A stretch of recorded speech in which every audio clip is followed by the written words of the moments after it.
miestä, Jorma Ollila ja Ari Saukko, ovat tänä aamuna julkistaneet. Jorma, sä sanoit kerran, että luonto kuuluu meille kaikille ihmisille. Miten voi olla, että sinä yhdessä sun kavereiden kanssa Shellissä pistätte tällä hetkellä yhtä meidän kaikista tärkeimmistä strategisista alueista paskaksi Arktiksella?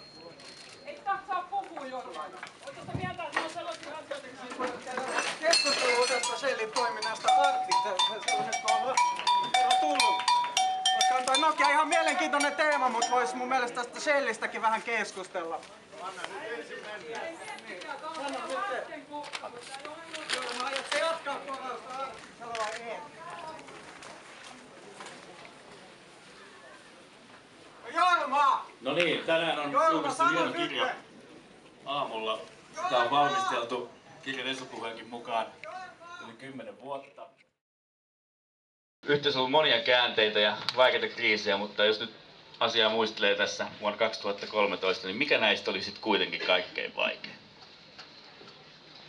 Kyllä se logistiikkakriisi 1995-1996